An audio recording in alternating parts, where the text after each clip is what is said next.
dar então início aos nossos estudos desta semana.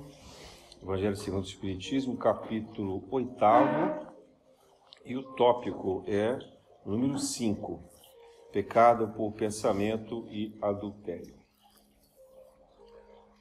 Bom, que mensagem será que Jesus e Kardec queriam nos passar diante deste mandamento, que é um dos mais, vou dizer assim, estranhos na ordem de leis mosaicas, né?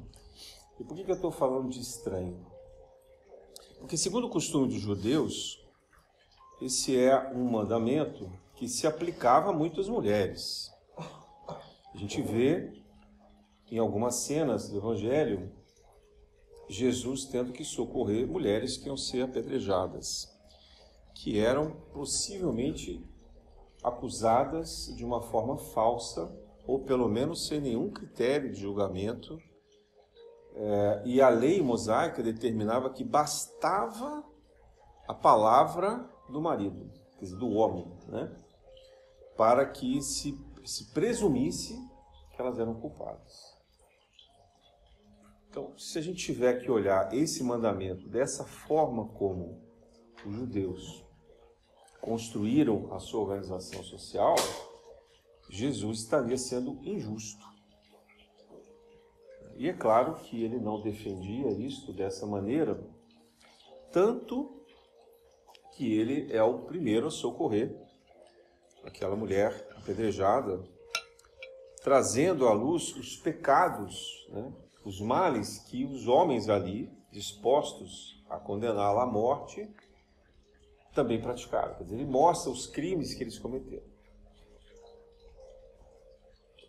Então, essa explanação de Jesus torna evidente, e ele diz com todas as palavras, que ele não iria julgá-la. Se ninguém julgou, se ninguém a condenou, não seria ele a condená-la. Então, o contexto desse mandamento, nesse capítulo em especial dos puros de coração, é, em primeiro lugar, resgatar a ideia da intenção, né, importando menos o ato e mais a intenção. E quando nós falamos a respeito do adultério, aí então é muito mais difícil de qualquer um poder compreender ou julgar os acontecimentos. Por isso que Jesus e Kardec se baseiam nesse aspecto dos puros de coração. A gente também vai compreender que ao longo de todo o Evangelho, Jesus se preocupa muito pouco com as atitudes em si.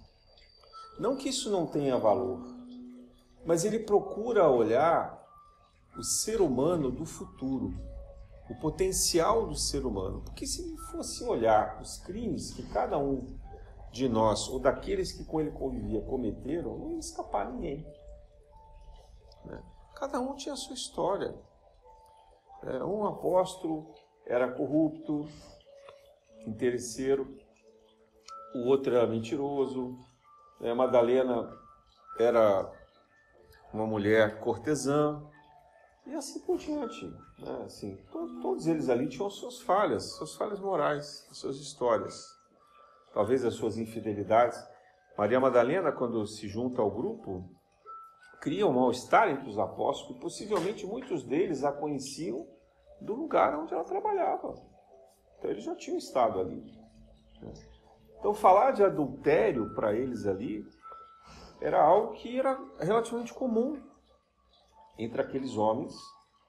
Eu diria que hoje não é muito diferente, já não mais entre homens e mulheres, talvez, né? Acho que então, a palavra adultério, ela traz uma carga de uma quebra de confiança, de uma quebra ética, de um compromisso. Mas se a gente for julgar isso do ponto de vista moral, social, a gente vai entrar num aspecto político e ideológico que não é aquele do Evangelho. E é aqui que eu queria que a gente fizesse essa reflexão inicial, para compreender o que vem antes das interpretações dos homens. E Jesus sempre fez questão de separar. Uma coisa é o que as pessoas acreditam na sociedade. Outra coisa é o que a religião diz. E uma terceira coisa é a lei divina. A lei divina não está relacionada ao que a religião determina e nem tampouco ao que a lei, o direito, a sociedade estipula. E nós devemos nos guiar primeiramente pela lei divina. E é por isso também que Jesus está sempre muito aberto a perdoar e pedir para que nós sejamos capazes de perdoar. Quando a gente ouve a lei que é rígida, a moral que é dura, então ela não é capaz de perdoar. Por quê? Porque nós nos colocamos diante do outro como uma propriedade. A lei terrena, ela predispõe uma união de um relacionamento como um contrato. É um pacto. Só que muitas vezes a gente faz esse pacto na juventude. E essa pessoa modifica ao longo do tempo. As duas pessoas se modificam. Os ideais, os costumes, a sociedade, as descobertas, as dores da vida. E esse casamento, ele vai tendo uma tremenda dificuldade de se manter intacto. E mesmo que se mantenha do ponto de vista sexual, da fidelidade, os pensamentos divagam, as vontades interiores, os sonhos, os desejos. É sobre isso que Jesus está falando. Porque talvez, numa relação onde há fidelidade conjugal, sexual, mas os pensamentos e os sentimentos divagam, e estão fora da relação há muitos anos, há ainda uma grave importância, uma competência ética de hipocrisia, que talvez gere uma raiva. Né? A psicologia costuma dizer que aonde há o amor, há junto com ele um recalque do ódio. Forte isso, né? Então, aonde há o amor, há com ele um recalque do ódio. Por que isso? Porque esse amor não é um amor divino. Esse amor humano é um amor de posse. É um amor em que a gente delega para o outro a responsabilidade dele nos fazer feliz. Então, a gente, naquela promessa de ficar juntos, seja num casamento, seja numa união, num pacto que se faça de ter um relacionamento, a gente entrega para o outro o dever dele nos fazer feliz. E isso é tão grave, que até mesmo nas relações sexuais, como nós somos muito recalcados, muito cheios de trauma, a sociedade nos engana, nos ilude muito em relação a isso, e às vezes a gente se atrapalha mais ainda com essas coisas de pornografia, com essas facilidades de relacionamentos múltiplos, né? De trocar de relacionamentos, de essa instabilidade. Então tudo isso gera uma insegurança sentimental do campo astral muito grande, uma instabilidade muito grande. As relações são feitas com trocas de energias. Os relacionamentos que são consumados, prometidos, eles constroem um laço, uma linha de ligação, como se fosse o cordão de prata, né, que a mãe tem com os filhos e que nós temos com o nosso espírito. Então, esses relacionamentos que são programados pela espiritualidade, que são aquelas relações que eu diria assim, com programações kármicas, né? Kármica no bom sentido, não necessariamente no mal, mas de algo determinado a acontecer, elas trazem esses laços, às vezes até antes da reencarnação. São laços de família, são laços, às vezes, de inimizades, porque nem todo laço é um laço do bem, às vezes é um laço de dívida, né? Só que a gente tem a lei do esquecimento. Na lei do esquecimento, a gente cresce aqui, renasce, se encanta, às vezes fisicamente com o outro, com o gracejo do outro, com o jeito que o outro tem de falar e se comportar, não lembra das vidas pretéritas e aí constrói para a gente mesmo uma armadilha. Então eu acho que não tem muito como falar desse tema se a gente também não associar o divórcio, por exemplo. E é por isso que no Evangelho não há a rigidez das relações como se determinava, pelo menos na Terra. Mas não é que o Evangelho autoriza ou concorda ou acredita que as relações devam ser volúveis, que elas devam ser fugazes. Não é isso. Por isso é que é difícil. Às vezes é mais fácil quando alguém diz assim, vai lá e faz assim, né? Então a sociedade diz assim, vai lá, casa, na igreja, assina o papel no cartório, enquanto você estiver casado, você tem o dever de ficar com ele. Aí terminou a relação, pronto, virou a chave, né? Você saiu, terminou a relação, assinou o divórcio, pronto, você acha que já não deve mais nada. Espiritualmente não é assim. Espiritualmente o papel não quer dizer nada. Se você veio com o compromisso de ter uma relação kármica, em que você tem que aprender a tolerar o outro, você tem que aprender a cuidar do outro, você tem que passar por aquilo que você na outra vida fez com o outro. Então, às vezes a gente reclama da traição do outro, frequente e tal, só que você não lembra da sua encarnação passada. Muitas vezes foi você que levou esse outro a ser infiel. Inúmeras vezes. Então, a preocupação divina é com o amor que não está atrelado ao ódio, que não tem o recalque do ódio. O ódio não está escondido numa janelinha. Porque esse amor que a gente sente, para ele virar uma raiva, uma mágoa, é só um fato acontecer de muito grave, né? E uma traição pode ser justamente a causa disso. Não só a traição sexual, mas a quebra da confiança, né? Uma irritação constante, uma violência, qualquer fator que decepcione gravemente, que violente essa relação, ele pode desencadear, então, um sentimento oposto àquele da promessa do casamento, do amor eterno. Que amor eterno é esse? Né? A gente se deixa levar muito pelas palavras. Eu gostaria muito mesmo que algum filósofo, algum grande pensador, ou algum espírito bastante evoluído trouxesse uma palavra nova para a gente, porque a palavra amor está muito desgastada. Né? É muito fácil falar de amor. Né? Falar eu te amo hoje desculpa a expressão, é quase um arroto, né? Da maneira como se banalizou isso.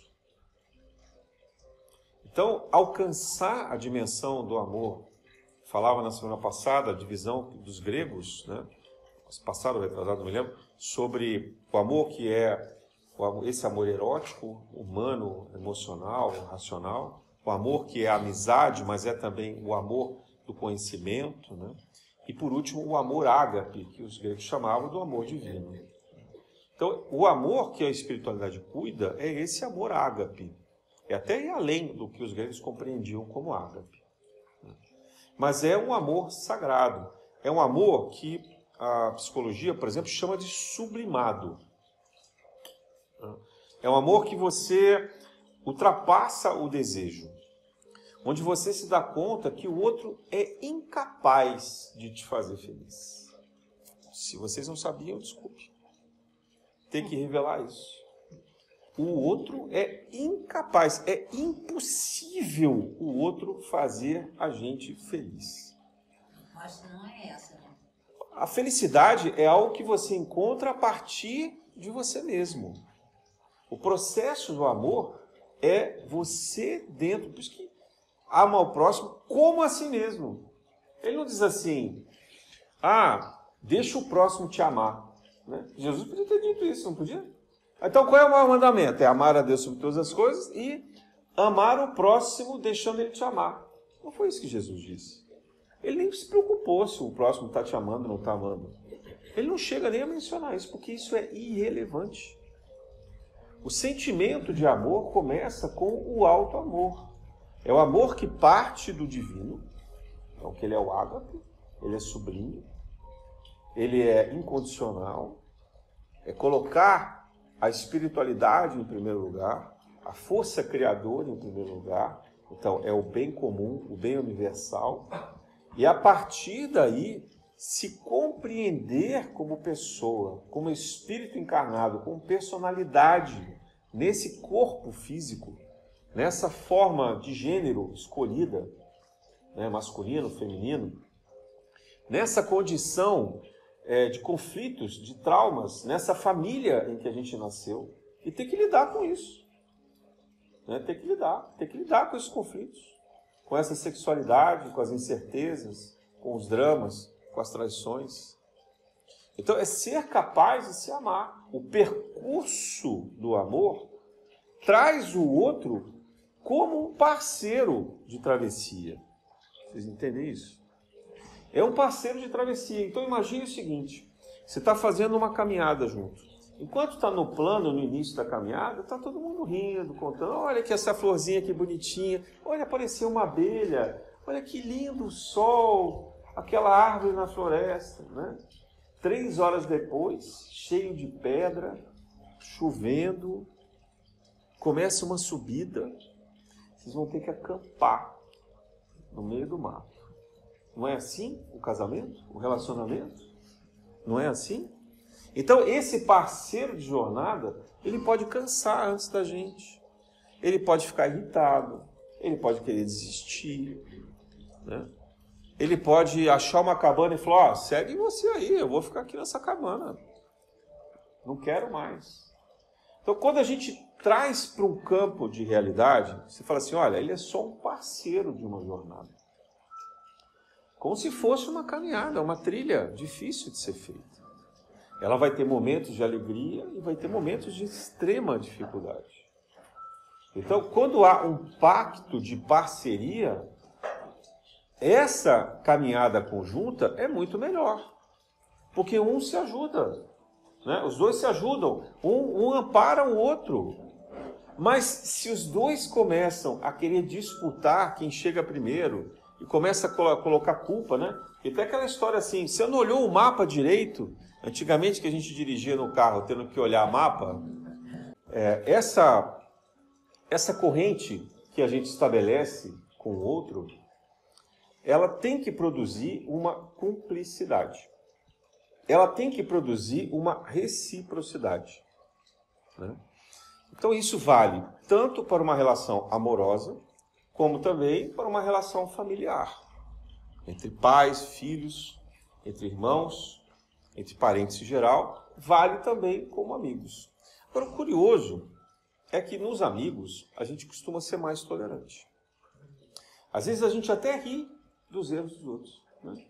Se chegar assim, imagine, o melhor amigo de vocês, esse melhor amigo se coloca numa condição em que ele conta para vocês, confidencia que ele cometeu uma falha grave moral, né? Imagina que ele estava precisando muito de dinheiro e lá no trabalho dele ele cometeu uma fraude e se apropriou desse dinheiro. Vocês sendo melhor amigo, melhor amiga, o nível de tolerância disso, eu tenho certeza que vai ser uma grande. Vocês podem até dar bronca, como assim, que maluquice, você não pode fazer isso. Mas não passa dessa bronca. Você não vai cortar a amizade porque essa pessoa rompeu eticamente um princípio, uma coisa que até você não faria. Você vai ter uma tolerância para esse erro. Eu vou ir até mais longe. Se essa pessoa que é teu amigo confidenciar que traiu a esposa, o marido, ou o namorado, o que for, você até é capaz de achar graça em algum momento. Porque você vai se colocar uma empatia tão grande no lugar do... Não, realmente, seu casamento já acabou, essa mulher aí, esse homem, não te merece, né? É curioso isso. É curioso porque, às vezes, a relação do que a gente chama de amizade, ela tem tanta cumplicidade que ela se fecha para alguns critérios morais. E muitas vezes a gente se omite de falar para o outro, que é o nosso amigo, aquilo que ele deveria ouvir de nós que somos amigos, ainda que isso representasse o fim da relação. Porque nessa relação de amizade tem que existir o quê? A verdade. Mas a gente costuma ser muito tolerante nessas relações, de várias maneiras. A gente costuma tolerar pequenos pecados, pequenas faltas e às vezes até as grandes faltas daqueles que são os nossos amigos. E o fato da gente lidar com a verdade não significa abandonar o amigo. Significa apenas ter a coragem de lidar com aquilo que não é uma coisa correta de se fazer.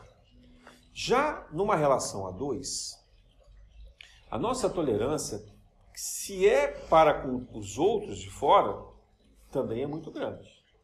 Mas se é uma tolerância para a gente, né? Eu me lembro de um caso em que eu estava investigando numa empresa, uma fraude muito grande que tinha sido cometida. 2 pessoas trabalhavam na mesma empresa. E a mulher, ela desfilava com joias, com viagens, com carros, com roupas e não sei o que e tal. Tinha um padrão de vida que a gente achava que não era condizente com o que ela recebia de salário. Mas a gente imaginava que o marido dela podia ganhar mais. Ninguém sabia o salário do marido. E aí, numa determinada uma investigação interna, uma auditoria interna, se descobriu que ele desviava muito dinheiro na área que ele trabalhava. E foi um processo muito difícil, né? Uma investigação muito intensa, teve até o envolvimento criminal, ele acabou sendo preso e ela foi demitida por justa causa, sendo considerada cúmplice. E o argumento que ela usou era assim: mas eu não sou responsável pelo que ele fazia, eu não sabia de nada, né? E eu me lembro que justamente o que a empresa, nesse caso, corretamente falou, era o seguinte: olha, como que você pode dizer que você não sabia, se o dinheiro que você recebia era muito maior do que aquele que deveria ser o salário que você conhecia, e que também, somado ao seu salário, era impossível de vocês conviverem. Então, esse fazer de conta da mentira, numa relação a dois, às vezes acontece muito. A gente tolerar a falta do outro, né? O outro que tem uma vida licenciosa, né? Uma vida completamente equivocada, errada. Então, quando é para fora e isso reverbera em benefício nosso, tudo bem, né? É muito comum você ver as pessoas onde a origem do dinheiro é questionável, mas o cônjuge nem dá bola, não está nem aí, né? Então, essa cegueira moral que a gente faz é o que a gente chama de uma ética de conveniência. Agora, se essa mesma pessoa que a vida inteira cometeu atrocidades, um único dia, cometer algo que seja contra o outro, então o outro se ofender, trair a confiança do outro no menor aspecto, aquilo é suficiente para terminar a relação. Do que nós estamos falando aqui? Do ego, né? A hipocrisia, atingiu o ego. Então, no fundo, esse amor que a gente está falando que é comum, é o quê? Uma relação que oscila entre o tal do amor e do ódio em recalque. Que vai acabar, em algum momento, é só uma questão de tempo, né? Ele vai se mostrar como mágoa, como rancor, como todo e qualquer impacto relacionado a querer se vingar do outro. Então, o outro é o quê? É um instrumento de felicidade. É um instrumento de prazer, não é nem de felicidade. É um recurso para o meu bem-estar. Então, eu uso o outro para o meu bem-estar. Ah, ele é muito amoroso. O que significa isso? Ah, ele sempre atende aos meus caprichos. Ele ou ela, né? Sexo aqui. Então, esse outro sempre atende aos meus caprichos. Ele faz o que eu quero, me dá presentes, me leva para passear, ou ele é muito carinhoso comigo no sexo, me dá prazer, né? Tem várias e várias hipóteses assim. Mas, veja, é o objeto o outro, né? É o outro alimentando em nós uma relação de satisfação. E quando esse outro falha nisso, a gente se vinga contra ele. Então, gente, infelizmente, no estágio que a gente está de convivência na Terra hoje, num país de expiações e provas, as relações humanas não são muito diferentes disso. Não são. O passo que o Evangelho nos convida a dar é o da sublimação. É da gente aprender de fato a se amar, a se dar valor. Porque quando a gente adquire essa consciência desse amor e essa capacidade, primeiro que a gente não se deixa subjugar. Então qualquer relação de interesse, ela perde o sentido. A negociação da parceria que eu falei, dessa jornada, ela passa a ser muito mais verdadeira, muito mais franca, muito mais honesta. Dizer, olha, se a gente vai caminhar junto, os passos têm que ser juntos, os caminhos têm que ser juntos. Nós vamos ter que dividir a comida, a bebida, as escolhas, né? E um vai ter que ajudar o outro. Não importa o que aconteça ali na frente. Se vier um animal feroz tentando atacar, não dá para um sair correndo e o outro ficar. Né? As várias circunstâncias dessa caminhada, elas vão ter que ser compartilhadas. Um pode ter um passo mais rápido, o outro um passo mais lento, se cansar antes. Então, essa partilha dessa jornada, ela tem que ser muito bem trabalhada. Então, aí a gente começa a ter um amor próprio, real, verdadeiro, e a gente está, então, preparado para também compartilhar com o outro esse mesmo amor. Né? A gente vai estar preparado para poder ajudar esse outro na sua jornada. E até fazer escolhas, porque pode ser que em um determinado momento dessa caminhada, os dois cheguem à conclusão que não dá para continuar seguindo juntos. As diferenças estão muito grandes. E é melhor se separar do que continuar brigando. Não há uma determinação na espiritualidade para uma relação permanecer se há mais sentimento ruim, se o saldo dessa relação é mais negativo do que positivo. Guarda para uma próxima encarnação, paciência. Né?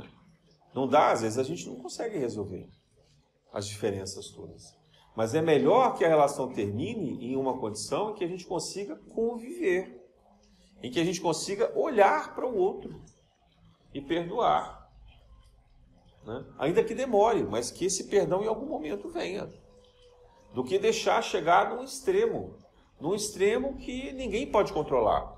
Um extremo que pode ser um extremo de violência, de um suicídio, de uma atrocidade. Um extremo que pode fazer desmoronar e ruir os sentimentos dos filhos, dos demais parentes. Um extremo que pode acabar com as carreiras profissionais. Então, isso é algo que a gente precisa despertar e o Espiritismo nos convida especialmente para isso, porque nós acreditamos na vida após a morte. Nós acreditamos na reencarnação. Então, nós sabemos que as pessoas com as quais nós estamos encantados, e essa é uma palavra de propósito, né? Porque todo relacionamento no início provoca um encantamento, a gente fica deslumbrado com o outro, a gente olha para esse outro e diz, é o meu amor eterno. A gente quer tanto isso, né? A gente deseja tanto que seja o amor eterno, que a gente fabrica na nossa mente essa responsabilidade. E às vezes tem a reciprocidade, os dois de fato acreditam nisso. Mas não é uma visão completa. A gente não sabe exatamente como é esse outro. A gente não sabe como vai ser esse percurso. Então ele é um pacto inicial dessa relação. Precisa ser sincero, precisa ser verdadeiro. Ele precisa ter um compromisso também espiritual, não pode ser apenas terreno, material. Mas precisa ter essa chave da consciência, do bom senso, do bem melhor que é possível se prazer, se praticar nessa relação diante dos momentos difíceis. O bem talvez até melhor para a família, para os filhos que estão ali relacionados também. Mas veja, de novo, isso não significa uma licença permanente para a gente ter somente relações volúveis e superficiais. Ou, pior, ter vários relacionamentos ao mesmo tempo. E aí, para poder concluir, um dos pontos fundamentais, lembra que eu falei que nas relações que são programadas na espiritualidade, a gente traz um laço de conexão, né? Uma linha permanente, um fluxo de energia que se retroalimenta. Por isso que muitas vezes as pessoas que estão juntas há muito tempo, elas conseguem até sentir o que o outro está sentindo. Está lá longe, né? E a pessoa está aqui, nossa, mas eu acho que fulano não está bem. Eu preciso ligar para ele, mandar uma mensagem. Começam as intuições. Você começa a sentir, você está em casa, você está, nossa, acho que fulano está chegando, né? Isso é o que o Rupert Sheldrake chama de campo morfológico, né? Morfogenético, morfogenético, né? Os campos morfogenéticos. Então, a gente vai criando essas relações em cadeia com esses campos interligados com as pessoas com quem a gente mantém relações. Então, por isso que quando a gente simplesmente separa no papel, não quebra esse campo. É muito comum numa relação em que uma pessoa quis muito separar e o outro não queria. E aquele que queria separar, assinou o papel, foi lá, separou, divorciou, levou as coisas embora, etc., saiu de casa, e ele está curtindo a vida doida, virou a página, está com o outro, tal, não sei o quê. Mas o que ficou para trás, ele continua preso àquela relação. Ele está preso a esse campo, ele está preso àquele cordão. O outro acha que ele está livre, mas ele não está. E quando a gente vê isso espiritualmente em projeção astral, a gente só vê briga, só vê discórdia, né? Entra no processo de obsessão. A pessoa que se separa e não queria separar, que fica com mágoa no fim do relacionamento, quando ela se desdobra dormindo e em pensamentos, ela começa a ir lá obsediar o outro, cobrar do outro o compromisso que ele tinha, né? E isso não significa que ele esteja fazendo por maldade. Às vezes é por sentimento, por dor intensa. Não sabe lidar com isso. Então é difícil, né? É uma coisa mais complicada. Então a gente precisa se voltar para a percepção, a compreensão do que é esse pecado por pensamento e adultério. Veja, a palavra é pensamento. Importa mais o pensamento ou o sentimento que a gente traz do que o comportamento em si. O comportamento é a expressão do pensamento. Mas só pensar já é uma falha desse compromisso. E a gente tem que se preocupar com o seguinte: por que eu estou desviando o meu pensamento nessa relação? Por que eu não consigo me sentir bem nessa relação? Veja, eu não estou usando a palavra completo, hein? Ninguém vai nunca se sentir completo em relação nenhuma. Não há relações perfeitas. Mas eu digo se sentir bem, né? Porque se é uma caminhada combinada, junta, ela tem que proporcionar esse bom sentimento, essa estabilidade. Se ela é um arranjo mal feito, egoísta, interesseiro, isso não se sustenta.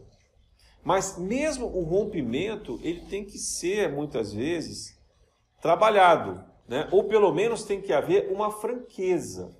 Porque às vezes acontece do outro permanecer preso a essa relação, mas porque é uma fraqueza desse outro. Esse outro é um egoísta, ele também quer se manter ali, ele não abre mão, ele acha que ele tem o direito à propriedade. Então tem várias questões que a gente tem que analisar dentro do contexto das obsessões. Não é tão simples assim. Mas o que eu estou dizendo é que ambos têm a responsabilidade pelo relacionamento.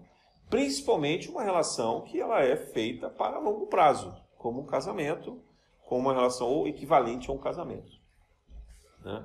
E se você adiciona outras pessoas, a sua responsabilidade ela pode triplicar, quadruplicar. A espiritualidade não tem nada dizendo assim, ó, você não pode ter uma relação a 3, a 4. Isso é uma decisão humana no mundo terreno. Mas a responsabilidade triplica ou quadriplica conforme for esse contexto. Então, o ponto central para a gente fechar está no pensamento e está no auto-amor. É o auto-amor que dirige e estabiliza essa relação.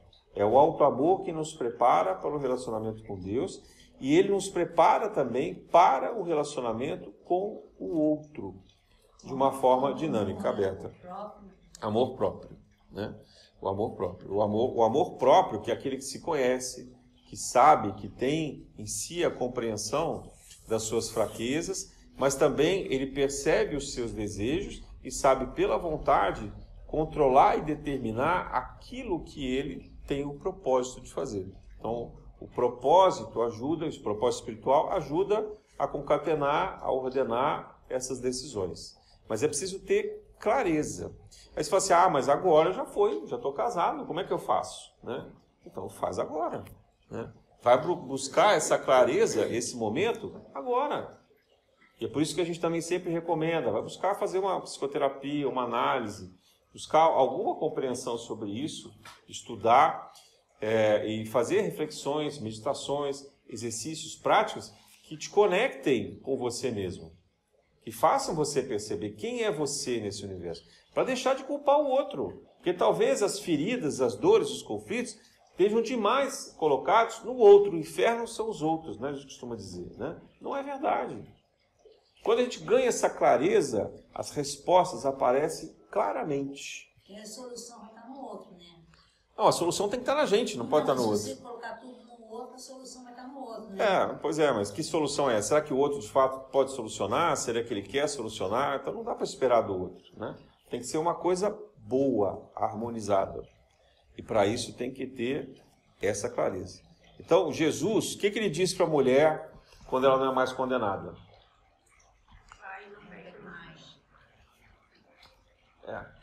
Ele fala, você vai me... Ela fala assim para ele, você não vai me julgar? Você não vai me condenar? Porque ele era o único que não tinha pecado, entre aspas, ali, né? Ele diz, se ninguém te condenou, eu também não te julgo. E aí ele reforça, vá e não peques mais. Curiosa essa frase, né?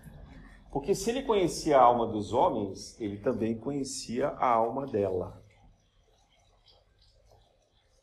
A gente não sabe qual é o pecado dela. Talvez o pecado fosse pelo pensamento. Mas ela também precisava de clareza do comportamento que ela tinha naquela sociedade.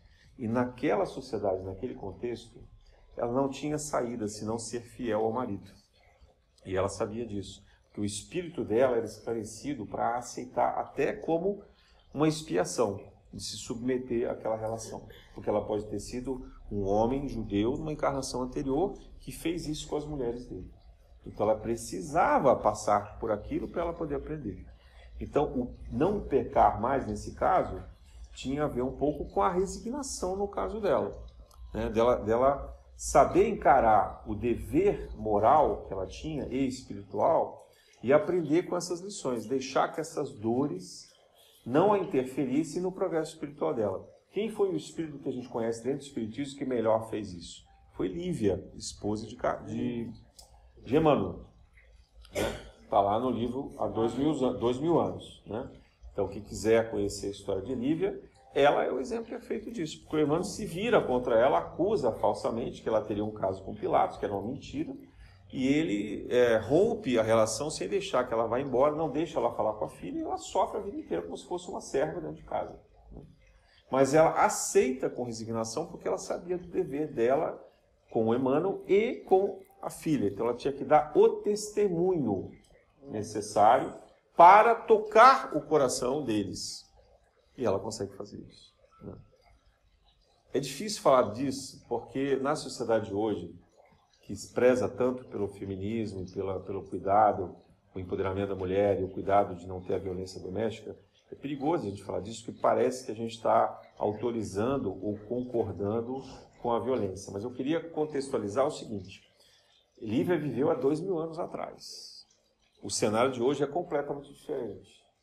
Com a consciência que nós temos hoje, com as leis que nós temos hoje, a mulher não precisa mais se submeter a nenhuma violência doméstica, a nenhuma opressão, por favor. Né?